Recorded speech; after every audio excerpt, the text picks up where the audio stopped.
నమస్తే శ్రేష్ఠ గ్రూప్స్కి తిరిగి స్వాగతం. నేను శిరీష. పిఐబి న్యూస్ అనాలిసిస్లో ఈరోజు మన news PM dedicates Rewari Madar section of western dedicated freight corridor to the nation. ప్రధానమంత్రి గారు వెస్ట్రన్ డెడికేటెడ్ ఫ్రేట్ కారిడార్లోని రేవారీ మాదర్ సెక్షన్ని నేషన్కి డెడికేట్ చేశారు, అంకితం ఇచ్చారు అనేది న్యూస్. అంటే ఈ న్యూస్ మనకు అర్థం కావాలంటే బ్యాక్గ్రౌండ్ చాలా తెలియాలి. ఇక్కడ డెడికేటెడ్ ఫ్రేట్ కారిడార్ అని ఉంది అంటే ఏంటి, వెస్ట్రన్ అని అంటున్నారు అంటే ఈస్టర్న్, సదర్న్, నార్థన్ అని వేరే ఉన్నాయా, రేవారీ మాదర్ సెక్షన్ ఏంటి, దాన్ని నేషన్కి డెడికేట్ చేయటం ఏంటి, ఇదంతా తెలియాలంటే మనకి బ్యాక్గ్రౌండ్ చాలా తెలియాలి. సో ఫస్ట్ మనము డెడికేటెడ్ ఫ్రేట్ కారిడార్ అంటే ఏంటో చూద్దాం. ఇక్కడ దీన్ని అబ్జర్వ్ చేస్తే డెడికేటెడ్ అని ఉంది. మనకి తెలుసు డెడికేటెడ్ అంటే ఏంటో, అంకితం ఇవ్వటం. దేన్నైనా దీనికే ఇంకా డెడికేట్ చేసామంటే ఇంకా అది దానికోసమే, ఇంకా అది వాళ్ళకే ఎవరికైనా ఇస్తే అంకితం ఇవ్వటాన్ని డెడికేషన్ ఆర్ డెడికేటెడ్ అని అంటారు. మరి ఫ్రేట్ అంటే ఏంటి? ఫ్రేట్ అంటే transportation of goods and commodities in bulk, అంటే పెద్ద మొత్తంలో సరుకు రవాణా చేయటాన్ని ఫ్రేట్ అని అంటారు. అంటే ఎలా మరి సరుకు రవాణా జరుగుతుంది? రోడ్డు ద్వారా అయినా కానీ, రైల్ ద్వారా అయినా కానీ, ఎయిర్లైన్స్ ద్వారా అయినా కానీ, లేదంటే షిప్స్ ద్వారా, సీ రూట్ ద్వారా అయినా కానీ సరుకుల రవాణా జరుగుతుంది, గూడ్స్ అండ్ కమోడిటీస్ కదా.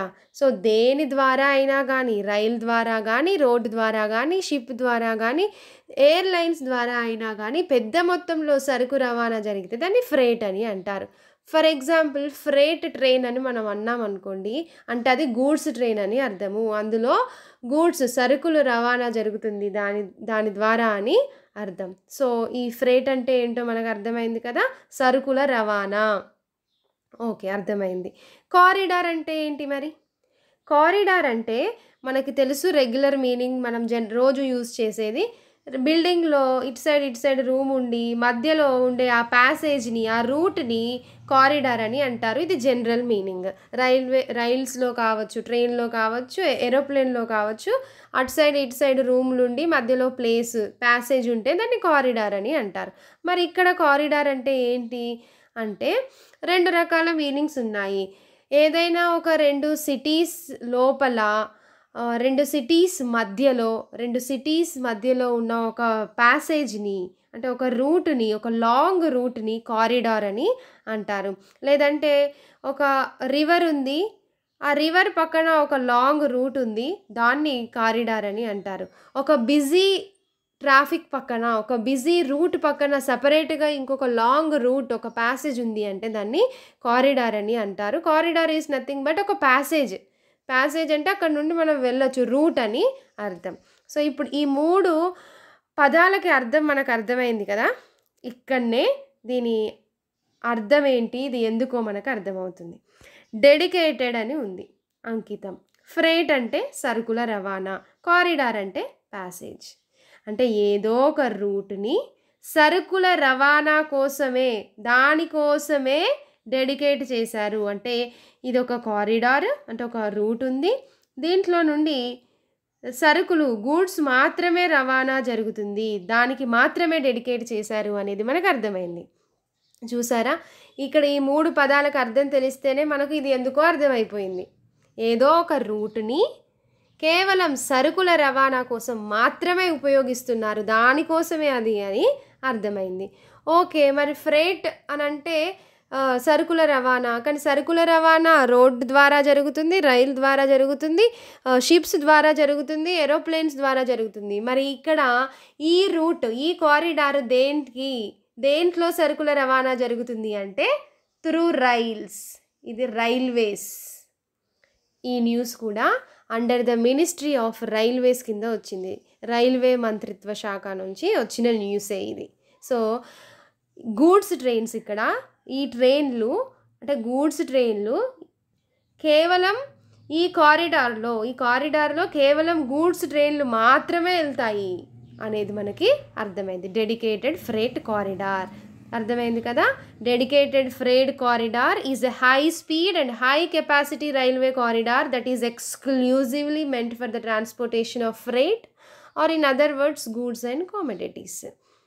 అంటే ఈ కారిడార్లో అంటే ఈ రైల్వే రూట్లో కేవలం గూడ్స్ ట్రైన్స్ మాత్రమే జరుగుతుంది, గూడ్స్ అండ్ కమోడిటీస్ మాత్రమే రవాణా జరుగుతుంది. దానికోసమే అది అంటే చాలా హై స్పీడ్లో, చాలా వేగవంతంగా, హై కెపాసిటీ, ఎక్కువ లోడ్ తీసుకొని, హై కెపాసిటీ అంటే ఎక్కువ లోడ్తో ఎక్కువ గూడ్స్ అండ్ కామోడిటీస్ అక్కడ నుండి రవాణా జరుగుతుంది. దాన్ని డెడికేటెడ్ ఫ్రేట్ కారిడార్ అని అంటారు. ఆ రైల్వే రూట్లో కేవలం గూడ్స్ ట్రైన్స్ మాత్రమే, గూడ్స్ రవాణా మాత్రమే జరుగుతుంది. ప్యాసింజర్ ట్రైన్స్ అక్కడ నుండి వెళ్ళవు. Dedicated freight corridor is nothing but railway roots. అది రైల్వే రూట్, దాంట్లో నుండి కేవలం గూడ్స్ మాత్రమే రవాణా జరుగుతుంది అంటే దాన్ని డెడికేటెడ్ ఫ్రేట్ కారిడార్ అని అంటారు. అక్కడ లోడింగ్ అండ్ అన్లోడింగ్ టెర్మినల్స్ ఉంటాయి, కానీ ప్యాసింజర్ రైల్వే స్టేషన్స్ ఏమి ఉండవు. ఒక్క ప్యాసింజర్ ట్రైన్ కూడా ఆ రైల్వే ట్రాక్ ఈ డెడికేటెడ్ సెపరేట్గా ఏవైతే ఉన్నాయో దాంట్లో నుండి వెళ్ళవు. కేవలం గూడ్స్ ట్రైన్స్, కేవలం ఫ్రైట్ మాత్రమే ట్రాన్స్పోర్ట్ జరుగుతుంది. DFC involves the seamless integration of better infrastructure. ఇప్పుడు మన పాతవి ఉన్నాయి కదా మన కన్వెన్షనల్ రైల్వే సిస్టమ్, అందులో అలా కాకుండా ఇప్పుడు చాలా బెటర్ ఇన్ఫ్రాస్ట్రక్చర్ తోటి, బెటర్ టెక్నాలజీతోని వాటిని కన్స్ట్రక్షన్ చేస్తున్నారు. దీని బ్యాక్గ్రౌండ్ ఏంటో చూద్దాము. అసలు ఈ డెడికేటెడ్ ఫ్రేట్ కారిడార్ని అనేది ఎందుకు, ఆల్రెడీ మనకు ఉంది కదా రైల్వే రూట్, గూడ్స్ ట్రైన్స్ ఇంకా ప్యాసింజర్ ట్రైన్స్ అన్నీ ఒకే దాంట్లో నుంచి వెళ్తున్నాయి కదా, ఇంకేంటి మళ్ళీ ఎందుకు సపరేట్గా ఇంకొక రైల్వే రూట్ని కన్స్ట్రక్ట్ చేయాలి, అంత మనీ ఇన్వెస్ట్ చేయాలి, ఎందుకంత డబ్బులు అని మనకు అనిపించచ్చు. సో అది కూడా ఎందుకో మనం చూద్దాం. బ్యాక్గ్రౌండ్ ఏంటి, what is the need of dedicated freight corridor అనేది కూడా చూద్దాం. అసలు ఈ కాన్సెప్ట్ ఫస్ట్ డిస్కషన్లోకి వచ్చింది ఎప్పుడు అంటే 2006లో.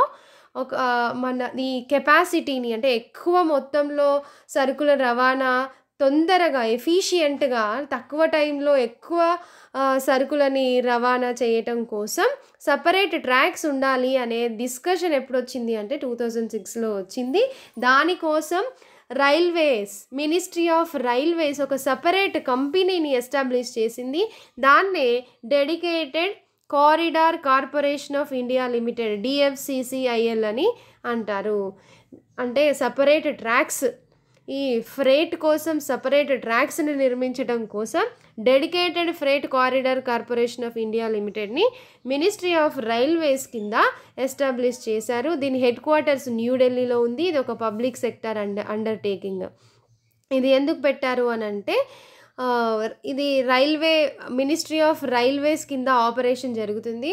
ప్లాన్ వేయటం, ఎలా సపరేట్ రూట్ వేయాలి అని, ట్రాక్స్ ఎలా వేయాలి అనేది ప్లానింగ్ వేయటం, దాని మెయింటెనెన్స్, దాని ఆపరేషన్, టెక్నాలజీ ఎలాంటి తీసుకొని రావాలి అనేది మొత్తం ఈ డిఎఫ్సిసిఐఎల్ఏ చూసుకుంటుంది. దీన్ని కంపెనీస్ యాక్ట్ 1956 కింద దీన్ని ఇన్కార్పొరేట్ చేశారు ఈ ఆర్గనైజేషన్ని. ఎప్పుడు అంటే 30th October 2006లో.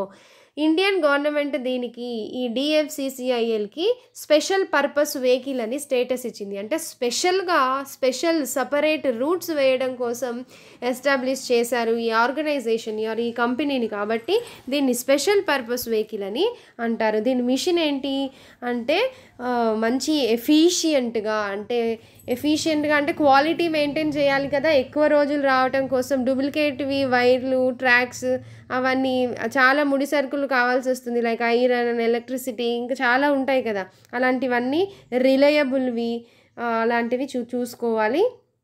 ఇంకా మెయింటెనెన్స్ కానీ ఎన్విరాన్మెంట్ ఫ్రెండ్లీగా ఎలా చేయాలి అనేది దీని మిషన్ అన్నమాట. Under the 11th 5-year plan 2007 and 2012 మనకి ఇంతకుముందు ప్లానింగ్ కమిషన్ ఉండేది, పంచవర్ష ప్రణాళికలు. నరేంద్ర మోదీ గారు వచ్చిన తర్వాత దాన్ని నీతి ఆయోగ్గా మార్చారు. సో అప్పుడు 2006లో దీని డిస్కషన్ వచ్చింది, అంటే ఇది పెడితే బాగుండు అని 2007 and 2012 పంచవర్ష ప్రణాళికలో దీన్ని చేర్చారు. 2 లాంగ్ రూట్స్ని ఏర్పాటు చేయాలి, డెడికేటెడ్ ఫ్రైట్ కారిడార్స్ని, namely the eastern and western freight corridors.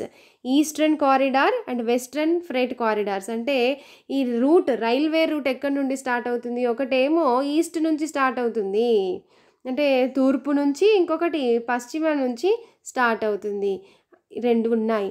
అయితే ఎందుకు ఈస్ట్ నుంచి వెస్ట్ నుంచే ఇక్కడ నుండే ఫస్ట్ స్టార్ట్ చేశారు అనే డౌట్ కూడా మనకి రావచ్చు. దానికి ఆన్సర్ కూడా మనకి దొరుకుతుంది. ఇప్పుడు ఈ eastern and western freight corridors గురించి చూద్దాం. Eastern dedicated freight corridor, it starts at Ludhiana in Punjab and ends at Dankuni in West Bengal. ఇది ఎక్కడి నుండి స్టార్ట్ అవుతుంది, ఈ రైల్వే రూట్ ఇది దేనికోసము, గూడ్స్ ట్రైన్స్ కోసం, సరుకు రవాణా చేయటం కోసం రైల్వే రూట్. ఇది డెడికేటెడ్ ఫ్రైట్ కారిడార్ అంటే అది ఎక్కడి నుండి స్టార్ట్ అవుతుంది, ఈస్టర్న్ అంటే పంజాబ్లోని లుధియానా నుండి స్టార్ట్ అయ్యి వెస్ట్ బెంగాల్లోని దన్కునీలో ఎండ్ అవుతుంది. ఈడిఎఫ్సి రూట్ హ్యాజ్ అంటే ఈ రైల్వే రూట్ మొత్తంలో అటు పక్కన ఈ ఏరియాస్ ఏదైతే కవర్ చేస్తుందో అక్కడ కోల్ మైన్స్ ఉన్నాయి, బొగ్గు గనులు ఉన్నాయి, థర్మల్ పవర్ ప్లాంట్స్ ఉన్నాయి, ఇంకా ఇండస్ట్రియల్ సిటీస్ ఉన్నాయి. అసలు ఏం ట్రాన్స్పోర్ట్ జరుగుతుంది ఎక్కువగా, మనం ఎప్పుడైనా కానీ గూడ్స్ ట్రైన్స్ చూస్తే అందులో బొగ్గే వెళ్తుంది కదా, ఆ బొగ్గు ట్రాన్స్పోర్ట్ చేస్తుంది కదా, అంటే కోల్ మైన్స్ పక్క నుంచి రైల్వే రూట్ ఉంటే అది ఇంకా లోడ్ చేసుకొని ఇంకా అవసరం ఉన్న చోట అన్లోడ్ చేయొచ్చు. ఇండస్ట్రియల్ సిటీస్లో కూడా అంతే, ఇండస్ట్రీస్ ఉన్నాయి అంటే అక్కడ మ్యానుఫ్యాక్చరింగ్ జరుగుతుంది, దానికోసం ముడి సరుకులు కావాలి, ఆ ముడి సరుకులను ట్రాన్స్పోర్ట్ చేయాలి, రవాణా చేయాలి, ఇంకా తయారైన గూడ్స్ని ఇంకొక వేరే చోటకి ఎక్కడైతే అమ్మకాలు జరుగుతాయో అక్కడికి ట్రాన్స్పోర్ట్ చేయాలి. సో ఏదైతే ఈ రైల్వే రూట్ ఉందో దాని పక్కన కోల్ మైన్స్ ఉన్నాయి, థర్మల్ పవర్ ప్లాంట్స్ ఉన్నాయి, ఇండస్ట్రియల్ సిటీస్ ఉన్నాయి. ఇది ఏ స్టేట్స్ని కవర్ చేస్తుంది అంటే పంజాబ్, హర్యానా, ఉత్తరప్రదేశ్, బీహార్, జార్ఖండ్ అండ్ వెస్ట్ బెంగాల్ ఈ సిటీస్ని కవర్ చేస్తుంది. వరల్డ్ బ్యాంక్ నుంచి మనకి ఈ ఈడిఎఫ్సి కన్స్ట్రక్షన్ కోసము ఫండింగ్ వచ్చిందనమాట. అంటే మనం మళ్ళీ ఇవ్వాలి, అక్కడ నుండి అప్పు తెచ్చుకున్నాం అనమాట. మనం దీన్ని కన్స్ట్రక్షన్ చేయడం కోసం World Bank is funding a majority of the EDFC. And ఇది ఈడిఎఫ్సి. ఈ ఈడిఎఫ్సి ఎన్ని కిలోమీటర్లు ఉంటుంది అనేది చూద్దాం. 1700 కిలోమీటర్స్ ఉంటుంది, అప్రాక్సిమేట్లీ 1700 కిలోమీటర్స్ ఉంటుంది పంజాబ్ నుండి వెస్ట్ బెంగాల్ వరకు. వెస్ట్రన్ డెడికేటెడ్ ఫ్రైట్ కారిడార్ గురించి చూద్దాం. ఇది ఇంకొక ఆర్మ్ 1500 కిలోమీటర్స్ ఉంటుంది. ఎక్కడి నుండి, ఉత్తరప్రదేశ్లోని దాద్రి నుండి ముంబైలోని జవహర్లాల్ నెహ్రూ పోర్ట్ ట్రస్ట్ వరకు, touching all the major ports along the way. ఇది ఉత్తరప్రదేశ్లోని దాద్రి నుండి ముంబై వరకు వచ్చే వరకు ఇంకా అన్ని మేజర్ పోర్ట్ సిటీస్ ఏవైతే మేజర్ పోర్ట్స్ ఉన్నాయో వాటన్నిటిని టచ్ చేసుకుంటూ వస్తుంది. ఇది హర్యానా, రాజస్థాన్, గుజరాత్, మహారాష్ట్ర అండ్ ఉత్తరప్రదేశ్ స్టేట్స్ని కవర్ చేస్తుంది. దీన్ని ఫండ్ చేసేది ఎవరంటే జపాన్ ఇంటర్నేషనల్ కోఆపరేషన్ ఏజెన్సీ. ఈ ఈస్టర్న్ అండ్ వెస్టర్న్ ఆర్మ్ని కన్స్ట్రక్షన్ దీన్ని కనెక్ట్ చేసే లింక్ ఏంటి అంటే దాద్రి అండ్ కుర్జా. దాద్రి నుంచి కుర్జా వచ్చే రైల్వే రూట్ ఈ ఈస్టర్న్ అండ్ వెస్టర్న్ ఆర్మ్ని కనెక్ట్ చేస్తుంది. ఇక్కడ చూద్దాము, ఈ రెడ్ కలర్లో ఉంది eastern DFC line, eastern dedicated freight corridor. ఇక్కడ నుండి ఎక్కడి నుండి స్టార్ట్ అయింది, పంజాబ్లోని లుధియానా నుండి ఇక్కడ వెస్ట్ బెంగాల్లోని దన్కుని వరకు, ఇక్కడ నుండి ఇక్కడ వరకు. ఇది eastern DFC line. Western DFC line Dadri, ఉత్తరప్రదేశ్లోని దాద్రి నుండి ఇక్కడ జవహర్లాల్ నెహ్రూ పోర్ట్ ట్రస్ట్ ముంబైలో ఇక్కడ వరకు. ఇది ఈ బ్లూ కలర్లో ఉన్నది వెస్ట్రన్ డిఎఫ్సి లైన్. ఈస్టర్న్ కారిడార్లో లుధియానా అండ్ కుర్జా ఇంకా ఇక్కడ ఉన్నవి ఎన్ని కిలోమీటర్స్ ఉన్నవి అనేది చూపిస్తుంది. ఈస్టర్న్ కారిడార్ 1700 అన్నా కదా, సారీ 1839 కిలోమీటర్స్. ఇండియన్ రైల్వేస్ అయితే ఇప్పుడు ఈ సపరేట్గా ఎందుకు వేయాలి, సపరేట్ రూట్ మనకు ఉంది కదా పాత రూటు, ఇన్ని డబ్బులు ఎందుకు ఖర్చు పెడుతున్నా, ఇన్ని వేల కిలోమీటర్లు సపరేట్ రైల్వే రూట్ కావాలంటే ఎన్ని కోట్లు ఖర్చు అవుతాయి కదా, మరి ఏంటి అనేది చూద్దాం. మన ఇండియన్ రైల్వేస్లో ప్యాసింజర్స్ బిజినెస్ ఎంత జరుగుతుంది అంటే 2.3 crore ప్యాసింజర్స్ రఫ్గా 8500 స్టేషన్స్ని దాటుకుంటూ ప్రయాణం జరుగుతుంది. అంటే ఇప్పుడు కరోనా వచ్చి నుంచి తగ్గిపోయింది అనుకోండి, మామూలుగా ఇంత జరుగుతుంది. అలాగే ఫ్రేట్ కూడా అంటే గూడ్స్ కూడా 30 lakh టన్ ఆఫ్ ఫ్రేట్ కూడా ట్రాన్స్పోర్ట్ జరుగుతుంది, రవాణా జరుగుతుంది. గ్లోబల్గా మనం 4th లార్జెస్ట్ క్యారియర్ అన్నమాట. And 90% of coal being mood in the country through the India through the railway network. 90% బొగ్గు కూడా ఈ రైల్ నుంచి వెళ్ళే రైల్వేసే ట్రాన్స్పోర్ట్ జరుగుతుంది. ఇండియన్ రైల్వేస్లో ఇది చాలా కాంప్లెక్స్, చాలా పెద్ద రైల్వే సిస్టమ్ అనేది.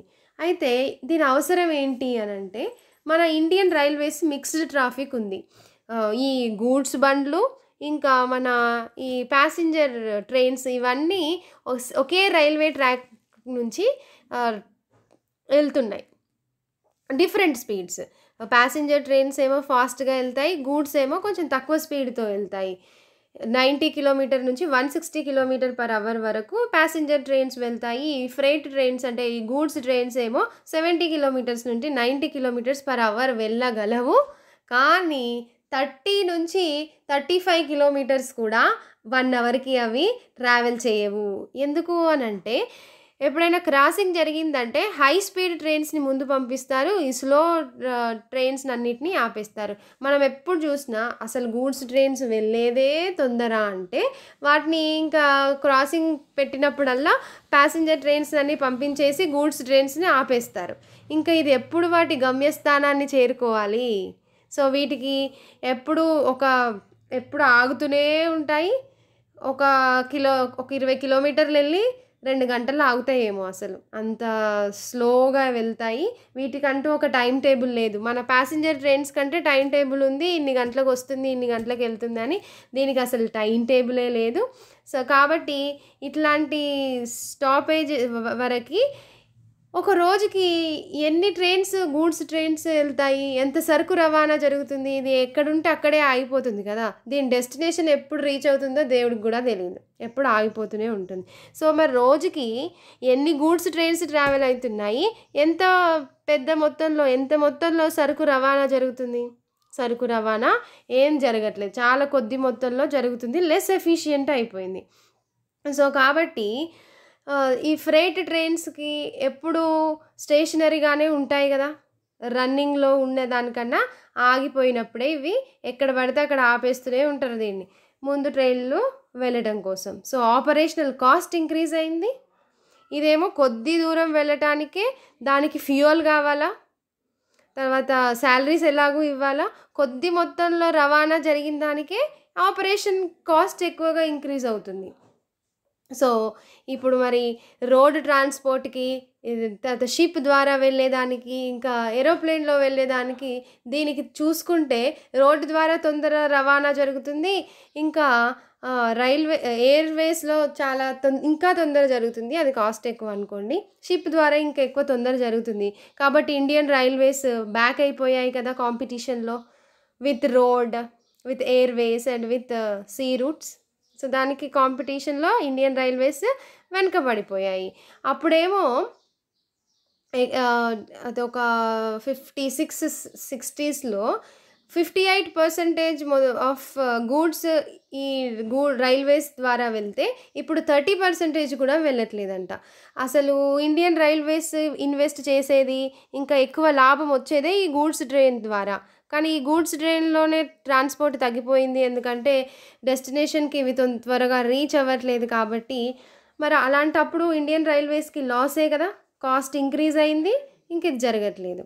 సో దానికోసం మనకు ఒక సపరేట్ కారిడార్ కావాలి, సపరేట్ రైల్వే రూట్ కావాలి. About 80-85% of Indian railways were constructed under the British rule. అసలు ఇప్పుడు మన ఇండియన్ రైల్వేస్లో ఉన్న రైల్వే ట్రాక్స్ అన్నీ కూడా 80-85% వరకు అంతా బ్రిటిషర్స్ కన్స్ట్రక్షన్ చేసినవే. మనం తర్వాత ఒక 15% ఏమో కన్స్ట్రక్షన్ చేసుకున్నాం కావచ్చు. బ్రిటిషర్స్ అన్నీ వాళ్ళు చేసినవి 5-6 మెయిన్ మెట్రోపాలిటన్ సిటీస్ను కనెక్ట్ చేస్తూ మాత్రమే వాళ్ళు రైల్వే రూట్ వేశారు. మెట్రోపాలిటన్ సిటీస్ ఏంటి అవి అంటే ఢిల్లీ, ముంబై, చెన్నై అండ్ కలకత్తా, ఇవే కదా మెయిన్ సిటీస్.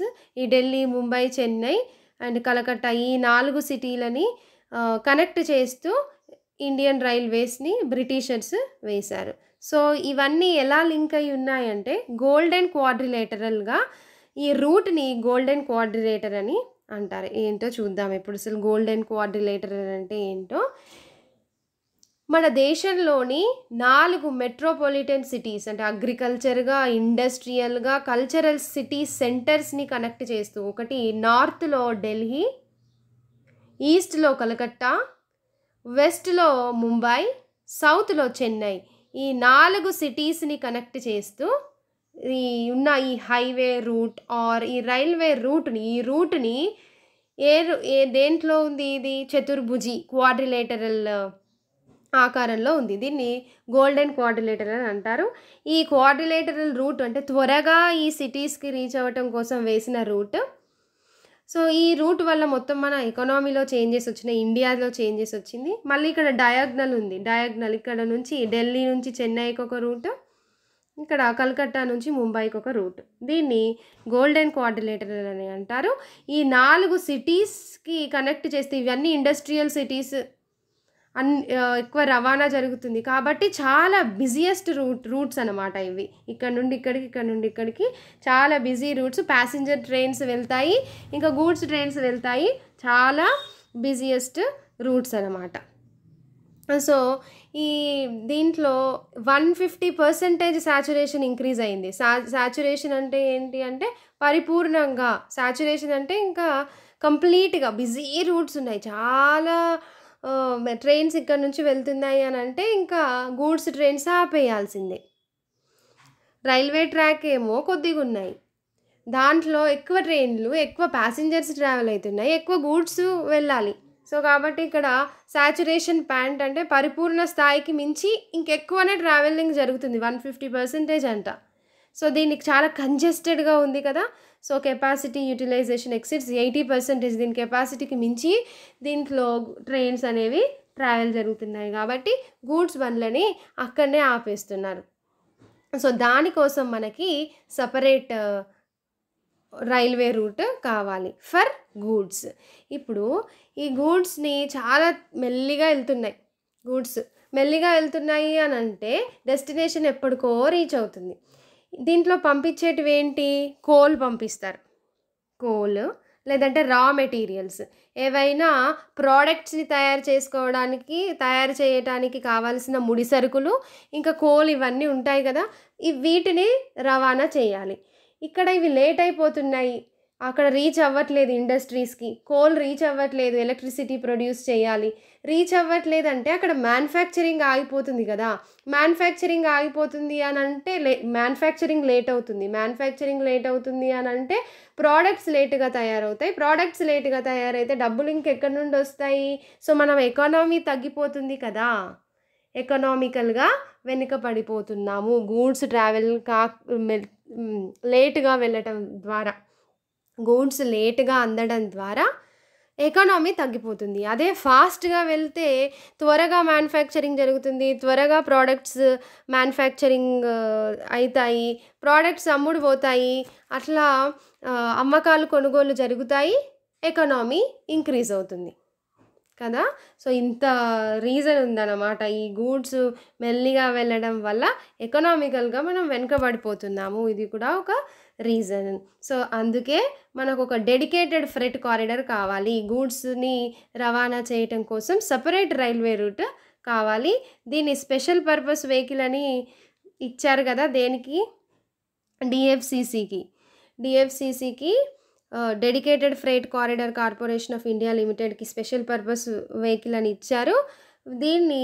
ఇది ప్లానింగ్ వేసి మెయింటెనెన్స్ ఆపరేషన్ అంతా చూసుకుంటుంది ఈ రైల్వే రూట్స్ అనమాట.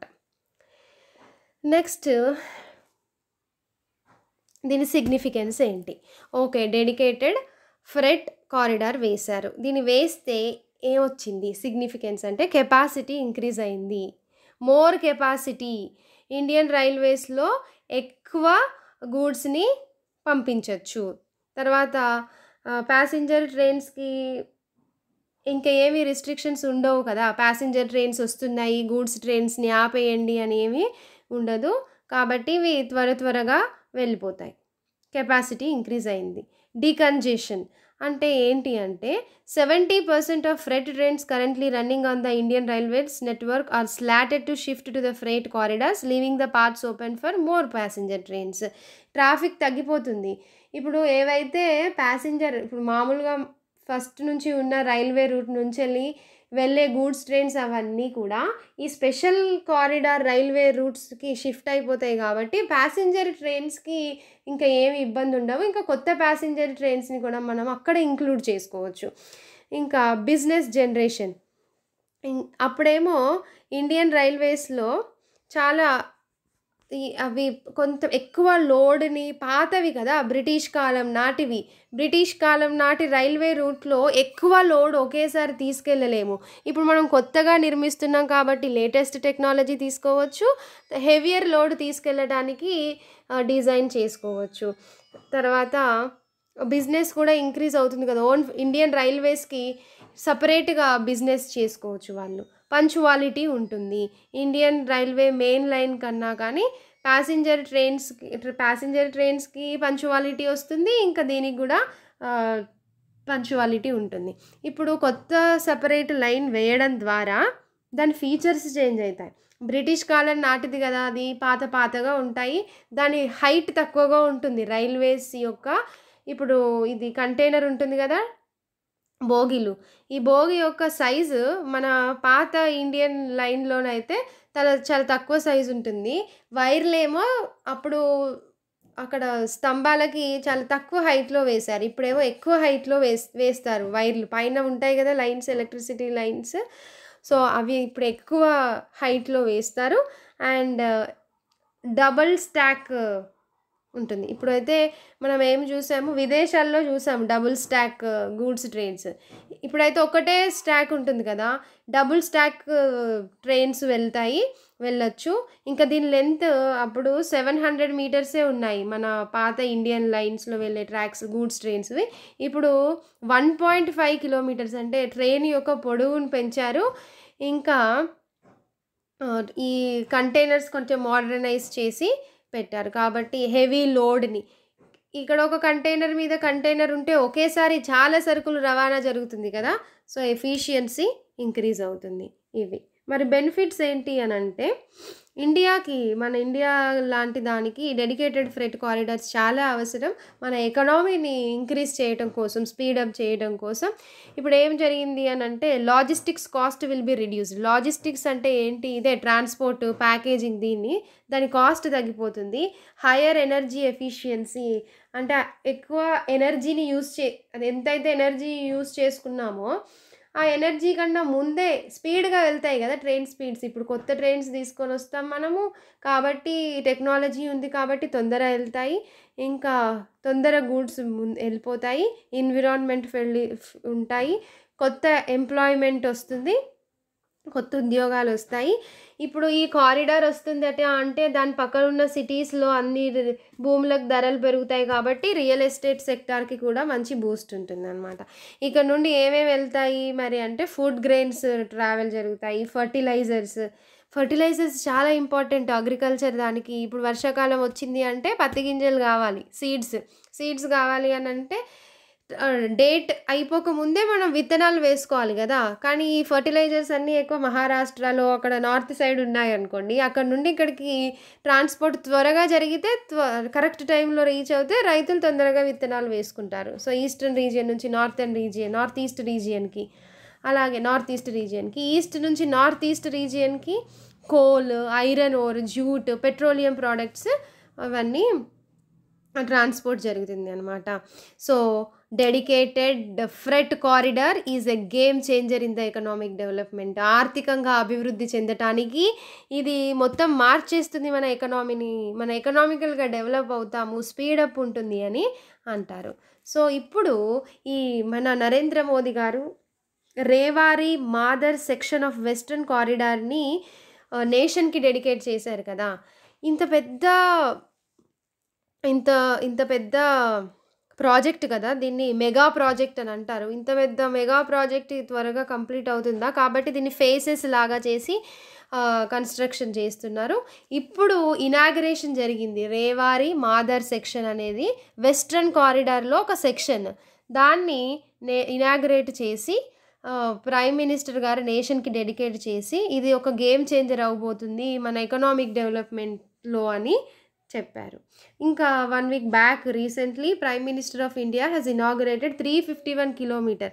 ఈ రేవారి మాదర్ సెక్షన్ ఏమో వెస్ట్రన్ కారిడార్లో, ఇంకా ఈస్టర్న్ డెడికేటెడ్ ఫ్రైట్ కారిడార్లో 351 kilometres railway route between Khurja and Bhaupur in ఉత్తరప్రదేశ్లో దాన్ని ఇనాగ్రేషన్ చేశారు. EDFC is 1839 kilometres. గుర్తుపెట్టుకోండి, ఇది ఒక largest rail infrastructure being built in independent India and has been in the making since 2006. మనం ఏమనుకున్నాము, 85% వరకు రైల్వే రూట్ని బ్రిటిషర్సే మనకి నిర్మించి వెళ్ళారు. ఇప్పుడు ఇండిపెండెంట్ ఇండియాలో, స్వాతంత్ర భారతదేశంలో ఇంత పెద్ద రైల్ ఇన్ఫ్రాస్ట్రక్చర్ని స్టార్ట్ చేసింది అంటే ఇప్పుడే 2006 నుంచి స్టార్ట్ అయింది. సో ఇది ఉంది కదా, భావ్పూర్ అండ్ కూర్జా అండ్ భావ్పూర్ మధ్యలో ఉన్న ఈ రైల్వే రూట్ని ఎక్కడి నుంచి వస్తుందంటే హర్యానా స్టేట్ నుంచి వస్తుంది. Mahendragiri and Rewari districts and Rajasthan state. So ఇప్పటివరకు ఇది రాజస్థాన్లోని డబ్ల్యూడిఎఫ్సిలో ఇది 40%, హర్యానా స్టేట్లో 250 కిలోమీటర్స్ ఉంటుంది. So this is about dedicated freight corridor. దీన్నే ఫేజెస్ లాగా నిర్మిస్తున్నారు. ఇప్పుడు కొన్ని ట్రైన్ని కూడా రన్ చేశారు మొన్న. ఒక ట్రైన్ని కూడా, గూడ్స్ ట్రైన్ని, డబుల్ స్టాక్ ట్రైన్స్ కూడా వచ్చాయి. So this is about our news PIB. నా ఎక్స్ప్లెనేషన్ మీకు నచ్చిందా? నచ్చితే please do subscribe to Shreshta groups for more videos. Next మనము NCERT basics for all the competitive examinations కదా, ఎన్సీఆర్టీ కూడా స్టార్ట్ చేస్తున్నాం. That's it. Thank you.